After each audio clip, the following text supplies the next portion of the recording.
Attention friends, it is Monday, August 20th, and this is episode 38 of The Daily Comic. I'm Jimmy Bird. This is a show in which I read one comic book a day, then come here and tell you what I thought about that comic. Today's comic is Pearl, Issue 1.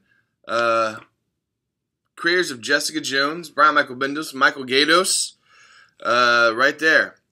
From the creators of Jessica Jones. This is Pearl Issue 1 off of the Jinxworld imprint. This was part of Bendis going to DC, is that he gets to work on some of his creator-owned comics. Pearl, I think, is the first release in that. There's a few more slated for release.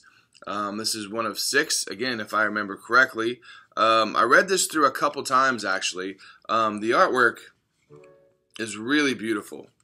If I can get you a close-up there, just really beautiful artwork going on here.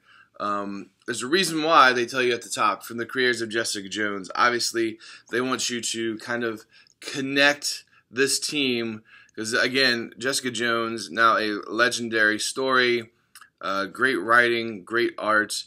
We get the same thing here. But I mentioned that I read this through a couple times, only because I feel like I missed something. I read the comic, and then I read the synopsis after I read the comic of what I was supposed to get out of it, and I didn't get it. So I read back, so well, maybe it's me.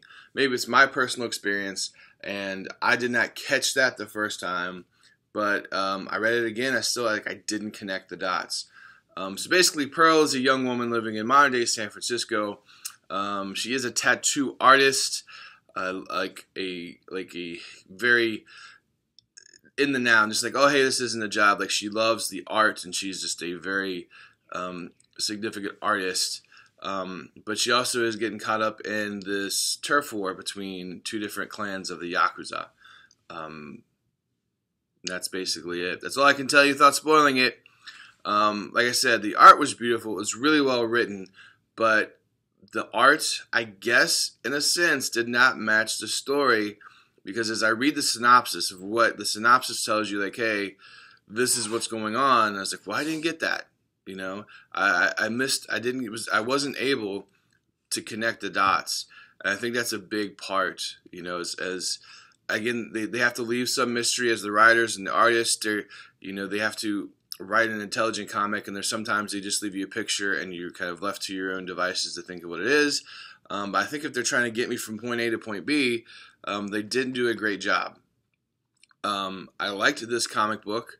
I think that there's amazing potential in this and the entire Jinxworld imprint.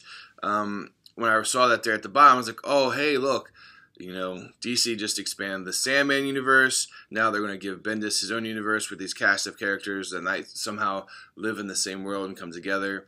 But Jinxworld, for those of us who don't know, is just Bendis' indie imprint that he's been working on for decades, even before he signed on with one of the big boys like DC or Marvel. So anything he's done, kind of independent, creator-owned stories and artistry is through his Jinxworld imprint.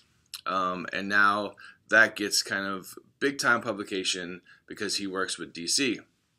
So that being said, this was an enjoyable comic book, if anything, because it's just very beautiful. The characters are very intriguing, but I didn't really get into it because I felt like I was missing something, because the story did not do an effective, the art did not help me effectively catch the story they're trying to tell.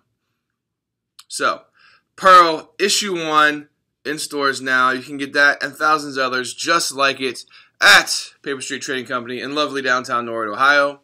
Did you read Pearl Issue 1? What were your thoughts on it? What should I read next? You can put all these in the comments below. Make sure to like, subscribe, share, all that great stuff. I'll see you guys tomorrow with another comic. Have a great day.